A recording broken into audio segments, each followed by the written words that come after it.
عام طور پہ ایک مسلمانوں میں ایک کانسیپٹ ہے کہ سارا کام اللہ ہی کرے گا، خود اپنی پلاننگ، اپنی اسٹریٹجی، اپنی تربیت، اپنی ترتیب نہیں دیتے۔ دوسرے بعض لوگوں کا، جو دنیا دار لوگ ہیں، ان کا خیال یہ ہے کہ اللہ کوئی چیز نہیں ہوتی، سارے کام پلاننگ سے ہوتے ہیں۔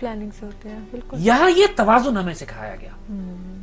حضور صلی اللہ علیہ وآلہ وسلم نے جو ہمیں تربیت دی، جو حضور کی حدیث ہے، اس کا مفہوم ہے کہ پہلے اپنے اونٹ کو کھونٹے سے باندھو، اس کے بعد توکل کرو، پہلے اپنی تیاری پوری کرو، اس کے بعد اللہ پہ بھروسہ کرو۔ عملی طور پر ایک مسلمان سپاہ سالار کے کیا کردار، کیا رول، کیا ڈیوٹیز ہوتی ہیں، اور مسلمانوں کا طریقہ کار کیا ہوتا ہے کسی تصادم میں جانے کے لیے، اس کی پوری مثال حضور نے اس غزوے میں دکھائی۔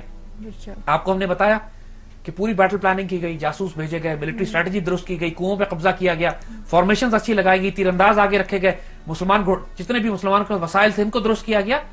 اس کے بعد ریٹریٹ کا راستہ بھی دیکھا گیا، یعنی اگر مسلمانوں کو پیچھے ہٹنا پڑے اس کی تیاری بھی کر لی گئی تھی۔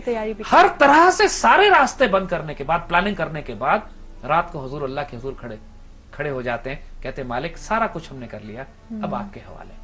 اگر یہ جماعت آج شکست کھا گئی پھر قیامت تک آپ کا نام لینے والا کوئی نہیں ہوگا۔ پھر حضور آرام فرماتے ہیں اور پھر خوشی سے اٹھتے ہیں۔ آپ کو خواب میں، سوتے میں وہی نازل ہوتی ہے، اور آپ سیدنا ابوبکر صدیق کو اٹھ کے فرماتے ہیں کہ اللہ کی مدد آ گئی، میں نے جبریل کو آتے دیکھا ہے، وہ گھوڑ سواروں کے ساتھ فوجی لباس میں تشریف لا رہے ہیں۔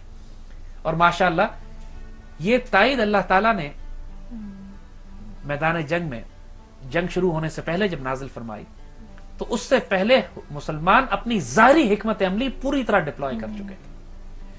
تو یہ بات آئندہ آنے والی نسلوں کے لیے ایک پیغام ہمیں دے دیا جاتا ہے کہ اللہ پہ توکل اس وقت کرو جب دنیا کے سارے معاملات تم نے اپنی قوت سے درست کر لیے، جو اللہ نے تمہیں عقل دی ہے، جو اللہ نے تمہیں فہم دیا ہے، فراست دی ہے، حکمت عملی دی ہے۔